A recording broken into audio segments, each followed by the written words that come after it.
जय श्री राम। मंगल भवन अमंगल हारी, द्रवहु सुदशरथ अजिर बिहारी।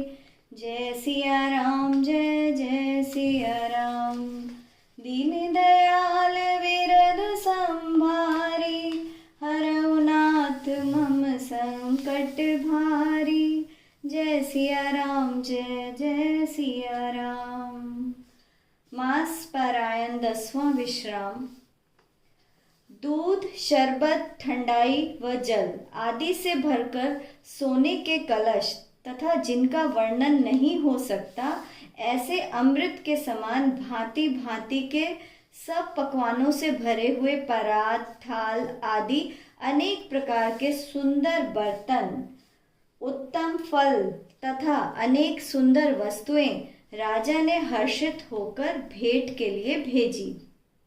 गहने, कपड़े, नाना प्रकार के मूल्यवान रत्न, पक्षी, पशु, घोड़े, हाथी तथा अनेक प्रकार की सवारियां और बहुत प्रकार के सुगंधित एवं सुहावने मंगल द्रव्य और सगुन के पदार्थ राजा ने भेजे। दही, चिवड़ा और अगणित उपहार की चीजें कांवरों में भर भर कर कहार ले चले। अगवानी करने वालों को जब बारात दिखाई दी, तब उनके हृदय में आनंद छा गया और शरीर रोमांचित हो गया। अगवानों को सज धज के साथ देखकर बारातियों ने भी प्रसन्न होकर नगाड़े बजाए। बाराती तथा अगवानों में से कुछ लोग परस्पर मिलने के लिए हर्ष के मारे बाग छोड़कर दौड़ चले और ऐसे मिले मानो आनंद के दो समुद्र मर्यादा छोड़कर मिल गए हों। देव सुंदरियां फूल बरसाकर गीत गा रही थीं और देवता आनंदित होकर नगाड़े बजा रहे थे। अगवानी में आए हुए लोगों ने सब चीजें दशरथ जी के आगे रख दी और अत्यंत प्रेम से विनती की। राजा दशरथ ने प्रेम सहित सब वस्तुएं ले ली और याचकों को दे दी। तदंतर पूजा, आदर सत्कार और बड़ाई करके अगवान लोग उन्हें जनवासे की ओर लिवा ले चले। ऐसे विलक्षण वस्त्रों के पावड़े पड़ रहे थे जिन्हें देखकर कुबेर भी अपने धन का अभिमान छोड़ देते थे।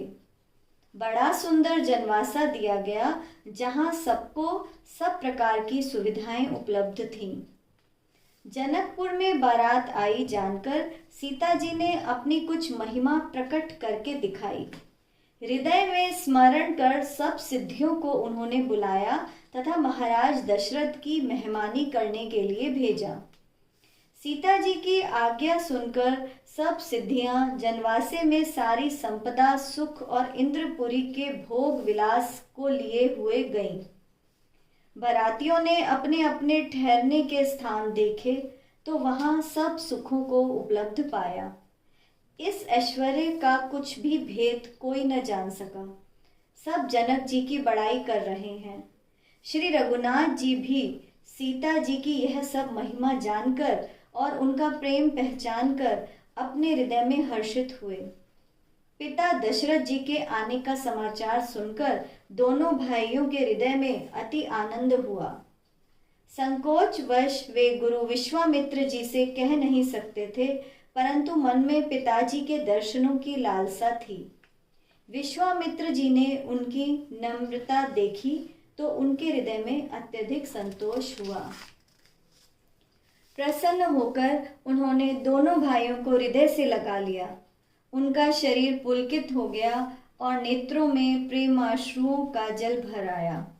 वे उस जनवासे को चले जहां दशरथ जी थे, मानो सरोवर प्यासे की ओर चला हो। जब राजा दशरथ ने पुत्रों सहित मुनि को आते देखा, तब वे हर्षित होकर उठे और सुख समुद्र की था सी लेते हुए चले। महाराज दशरथ ने मुनि की चरण धूलि को सिर पर चढ़ाकर उन्हें दंडवत प्रणाम किया।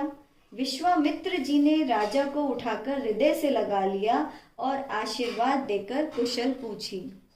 फिर दोनों भाइयों को दंडवत प्रणाम करते देखकर राजा के हृदय में सुख समा नहीं पाया। पुत्रों को उठाकर हृदय से लगाकर उन्होंने अपने दुसह दुख को मिटाया, मानो मृतक शरीर को प्राण मिल गए हों। फिर उन्होंने वशिष्ठ जी के चरणों में सिर नवाया। मुनि श्रेष्ठ ने प्रेम से उन्हें हृदय से लगा लिया। दोनों भाइयों ने सब ब्राह्मणों की वंदना की और मन भावन आशीर्वाद प्राप्त किए। भरत जी ने छोटे भाई शत्रुघ्न सहित श्री राम जी को प्रणाम किया। श्री राम जी ने भी उन्हें हृदय से लगा लिया। लक्ष्मण जी दोनों भाइयों को देखकर हर्षित हुए और प्रेम से परिपूर्ण शरीर से उनसे मिले। इसके पश्चात परम कृपालु और विनयी श्री रामचंद्र जी अयोध्या वासियों, कुटुंबियों, जाति के लोगों, याचकों, मंत्रियों और मित्रों सभी से यथा योग्य मिले। मंगल भवने अमंगल हारी, त्रवहु सुदशरथ अजिर बिहारी। जय सिया राम, जय जय सिया राम। दीन दयाल विरधु संभारी, हरौ नाथ मम संकट भारी। जय सिया राम, जय जय सिया राम। जय सिया राम, जय जय हनुमान। जय श्री राम।